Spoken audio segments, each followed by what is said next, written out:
सकाळ.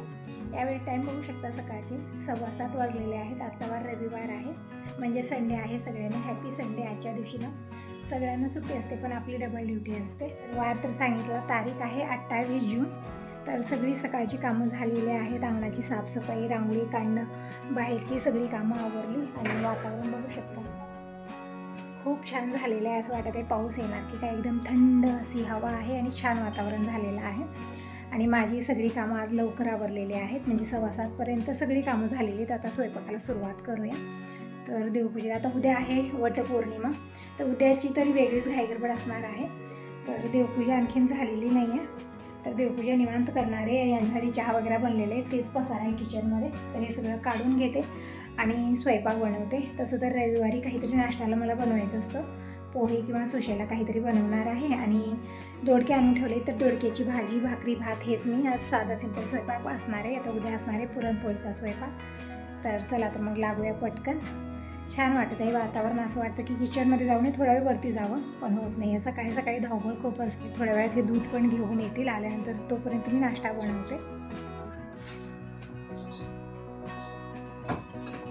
तर फायनली मी किचनमध्ये आलेली आहे आणि जी ही भांडी इकडे वाट्या ताटल्या जे ठेवलेले होते ना, ते सगळे पुसून मी रॅकला लावत आहे. क्लीन केलेलेच आहेत, काहीतरी लागल्यानंतर घेत असते आणि परत इथंच किचनवरती राहतात आणि किचनभर भांडी. तर म्हटलं पुसून रॅकमध्ये लावून ठेवावे. तर सगळी भांडी लावून ठेवलेले आहेत. आता भाजीचा नंबर आहे आज ना, मला म्हणजे वाटत होतं लवकर झालं, लवकर नाही उलट लेट झालेला आहे. तर पटकन स्वयंपाक करून घेते. 8 कसे वाजले कळले पण नाही आहेत. म्हणजे सकाळी ना टाईम खूप फास्ट जातो. टाईम आपल्या हिशोबानं जातं, पण आपल्याला वाटतं खूप फास्ट जात आहे. तर इकडे दोडक्यावरची अगोदर मी साल काढून घेतली. फक्त 3 दोडके घेतलेत आणि दोडके ना असे खूप निबरट म्हणजे आजकाल ताज्या भाज्या तितक्या व्यवस्थित येतच नाही आहेत. एकदम मऊ झालेलं दोडका आहे, म्हणजे असं नरम पडलेलं आहे थोडंसं. व्यवस्थित मला साल पण काढता येत नव्हती. तर साल काढली आणि सालीची ना चटणी खूप छान बनते, पण हे असं होतं ना की तितकी व्यवस्थित साल पण निघाली नाही, खूप निबरट होती, म्हणून मी टाकून दिलेली आहे. तर इकडे दोडका चिरून घेतला आणि आता एक टोमॅटो पण मी चिरून घेतला. टोमॅटो खूप मोठ्या आकाराचे, त्यामुळे एक टोमॅटोमध्येच मी भाजीमध्ये टाकणार आहे आणि नाश्ता पण बनणार. इकडे टोमॅटो एकदम बारीक मी चिरून घेतलेला आहे.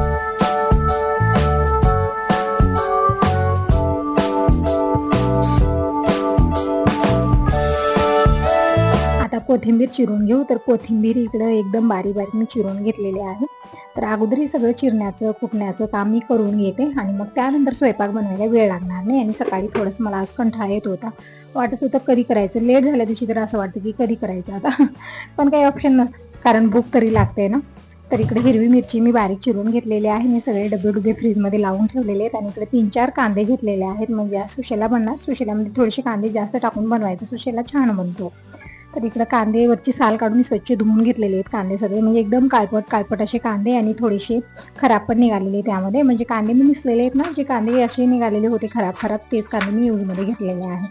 तर स्वच्छ धुवून कांदा इकडे मी चिरून घेतलेला आहे. यामधले एक कांदा मी ठेवलेलाच होता, कारण खूप जास्त होत होता आणि नाश्ता फक्त एकट्यासाठी बनवायचा आहे, कारण आमच्यासाठी स्वयंपाक बनणार, फक्त यांच्यासाठी सुशेला बनवत आहे मी.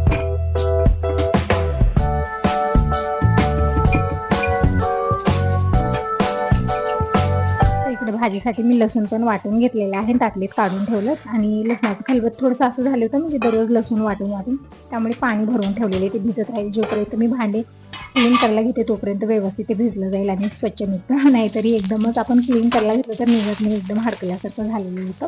तिकडे घेतलेलं एक पॅनमध्ये तेल घेतलेलं आहे, मोहरी, जिरं, कढीपत्ता, लसूण टाकलेला आहे. गावरान लसूण आहे, त्यामुळे 1-2 मध्ये मेलेल्या पण पाकळ्या आहेत, पण फ्लेवर खूप छान आहे लसणाचा. जसं आपण मार्केटमधून लसूण आणतो ना, त्याच्यापेक्षा गावरान लसणामध्ये वास खूप छान आणि स्ट्रॉंग असतो. तर इकडे लसूण टाकून परतून घेतल्यानंतर मी दोडक्याच्या फोडी टाकल्या, परतून घेतलेला आहे. आता टाकूया सुके मसाले, जसं हळदी पावडर, लाल मिरची पावडर टाकलेली आहे.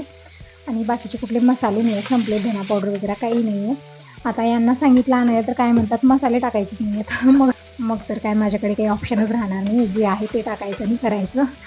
तर इकडं जितके होते तितके मसाले टाकले, जसं हळदी पावडर, लाल मिरची पावडर, चवीपुरतं मीठ आणि थोडासा इकडं घरकुल मसाला टाकलेला आहे, कारण दोडक्याच्या भाजीमध्ये जास्त मसाले टाकण्याची गरज नाही आहे. दोडक्याला वेगळाच टेस्ट असतो, म्हणून जास्त टाकले, फक्त अर्धा चमचा टाकला.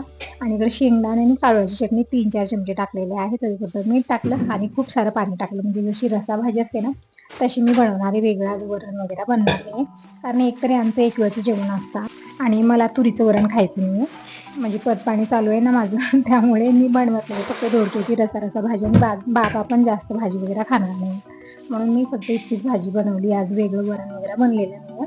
तर भाजी बनत आहे तोपर्यंत मी इकडं मुरमुरे भिजवून घेत आहे. तर मुरमुरे अगोदर मी चाळून घेतले, म्हणजे 2 पॉकेट ठेवलेले होते, पण बुडाला थोडेसे मुरमुरे राहिले होते आणि खूप चुरामुरा झालेला होता, याचा पीठ खूप निघालं. चाळणी करून इकडं मुरमुरे पाण्यात मी काढून घेतलेले, छान पाण्यात भिजवून घेतलं आणि पाणी पिळून मी काढून चाळणीत ठेवलेलं आहे. आता इकडे ठेवलेली मी दुसरी कढईमध्ये तेल घेतलेलं आहे, मोहरी जिरं टाकलं आणि हिरवी मिरची कांदा टाकून परतून घेतला. कढीपत्ता टाकलेला आहे, कोथिंबीर शेवटला टाकणार आहे आणि जे भिजवलेले मुरमुरे आहेत ना यामध्ये मी चवीपुरतं मीठ टाकून मिक्स करून घेतलेलं आहे. तर इकडं फोडणी बनवून तयार झालेली आहे. आता टाकलेली चुटकी जितकी तितकी साखर आणि हळदी पावडर टाकलेला आहे, म्हणजे सुशेराला कलर छान येतो फोडणीमध्ये हळदी पावडर टाकल्यानंतर. मुरमुरे टाकून मी परतून घेतलेला आहे. इकडे भाजी शिजत आहे, तर भाजीला 1-2 वेळा चमच्याने मी हलवून घेतलेला आहे. आणि आता हे सुशेला बनलेलंच आहे, ते डब्यात मी गरमागरम पॅक करत आहे, कारण हे असंच कढईत ठेवलं थंड पण होतं आणि लवकर हे काही येणार नाही आहे, म्हणून मला डब्यात पॅक करून ठेवायचं, जास्त वेळ गरम राहील.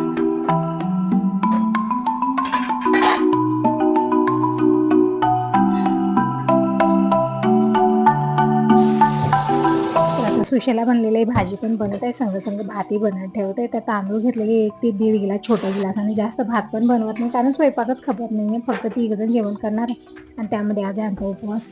मी थोडासाच भात इकडे बनत ठेवलेला आहे. आणि हे जे सुशेलाचा डबा आहे ते कवरमध्ये पॅक केलेलं आहे, म्हणजे पतिदेव आल्यानंतर देण्यासाठी रेडीच. आणि किचनही स्वच्छ पुसून घेतली. आता आलेली मी बेडरूममध्ये आणि केस वगैरे विंचरून घेते, म्हणजे सकाळी ना धावपळ असते, वेळ तितका भेटत नाही. पण आता भाजी इकडे ठेवली, भात इकडे ठेवलेला आहे, तर मला तोपर्यंत स्वतःसाठी थोडासा वेळ देऊया.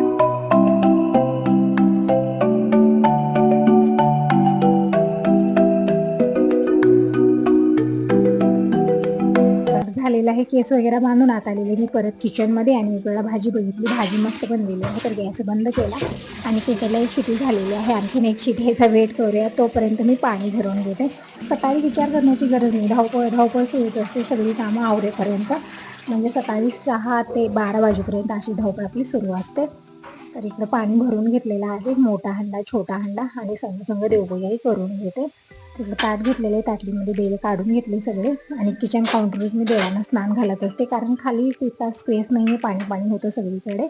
आणि काल मी वाती करून ठेवल्या होत्या, म्हणजे काल मी परवाला केलेल्या होत्या, वाती पण मला डब्यात भरून ठेवायच्या आहेत.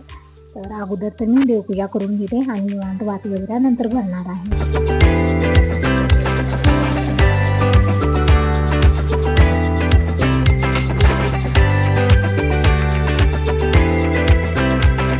बकेटामध्ये पाणी भरून घेतलेलं आहे. मी बोर चालूच आहे, आणखीन बंद केलेलं आहे. सकाळी मी बोर चालू केलेलं नव्हतं, कारण सकाळी रिमझिम पाऊस चालू होता आणि सगळ्या झाडांमध्ये वल्लावा होता कुंड्यांमध्ये, त्यामुळे बोर चालू केलेले ना, अंगण धुलं, कारण सगळीकडे वल्लावा होता त्यामुळे.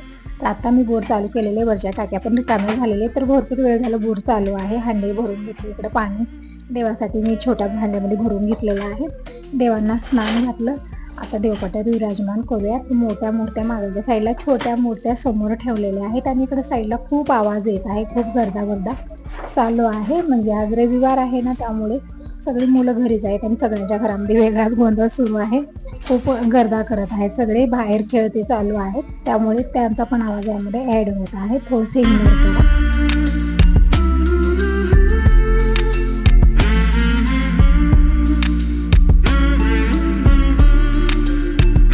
बघू शकता रोजची देवपूजा झालेली, फुलं घेऊन आली, फुलं वाहिलेली आहेत, आणि आज लाल फुलं मला भेटलेली नाहीत, फक्त पांढरी आणि सदाफुली आहे. ती देवाला वाहिली, दीप प्रज्वलित केला, धूप लावलेले आहे, आणि तुळशीची पूजा केलेली आहे, उंबऱ्याची पूजा केलेली आहे.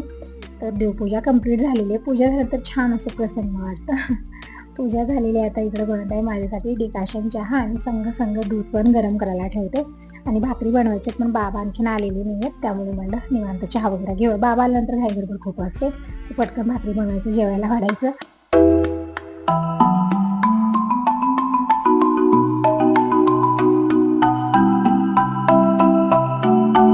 तर या तुम्ही सगळेजण चहा घ्यायला. तर चहा घेऊन झाला तर पटकन मी भाकरी बनवून घेते, कारण बाबांचं येता आवरलेलं आहे, म्हणजे आज थोडासा लेट केलेलं आहे त्यांनी घरी यायला, आणि बाबा ज्या दिवशी लेट करतात त्या दिवशी मला पण स्वयंपाकाला खूप लेट होतो, म्हणजे बाबा चहा वगैरे घेत नाही, तर आंघोळ झाल्यानंतर जेवण करायला बसतात, मग पटकन मी भाकरी बनवते गरमागरम.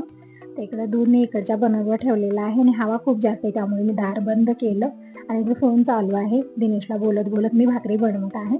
आज सकाळी सकाळी दिनेशने मला फोन लावलेला आहे. दररोज तो पण कामात असतो आणि मी पण कामात असते, तर कधी दुपारी कधी इव्हनिंगला फोन लावत असतो. पण आज सकाळीच दिनेशचा फोन आलेला आहे, म्हणते मी मावशीकडे जाते मम्मी, आज रविवारी सुट्टी आहे. तर ठीक आहे म्हणलं, मावशीकडे गेलेला आहे तो आणि आता ट्रेनमध्ये बसले आहे त्यामुळे त्याचं बोलणं सुरू आहे इकडं. पण मला कामं खूप आहेत. मी तेच म्हणलं मला काम जास्त आहे, आवाज येत नाही सुरू होतं त्याचं, कारण आता कामामध्ये मी आहे. मी म्हणलं दुपारी लावून निवांत. तर इकडं भाकरी मी बनवून घेतले आणि दूध पण उतू जात होतं, तर गॅस बंद केला आणि आता दूध छान थंड झाल्यानंतर फ्रीजमध्ये ठेवते. आता उचलून खिडकीमध्ये ठेवते. तर इकडे जेवाच्या भाकरी बनवते, जास्त नाही बनवायच्या, फक्त 4 भाकरी बनत आहे आणि दार बंद केलेलं आहे. हवा खूप जास्त आहे आज, तरी सकाळपासून हवा. सकाळी सकाळी पाऊस होतं, रिमझिम सुरू होतं, पण जास्त पाऊस नाही पडला, म्हणजे अजिबात पाऊस नाही आहे आमदा. आता जूनचा महिना संपला पण पाऊस काय पडेना. देवाच्या मनात काय आहे काय माहिती. तर इकडे बघू शकता जेवायच्या भाकरी बनलेल्या आहेत. तर हवा पण आहे आणि वातावरण खूपच बिघडलेलं आहे. असं वाटत आहे का संगच पाऊस येईल. आणखीन मी कपडे धुलेले नाही आहेत, तर अगोदर जाऊन मी कपडे धुवून येते. भांडी पण राहिलेली, तर म्हणलं नंतर भांडे घासूया पण. आणि बघू शकता पूर्ण घरात अंधार वाटत आहे, कारण आभाळ खूप आलेले आहे त्यामुळे पूर्ण घरात अंधार वाटत आहे.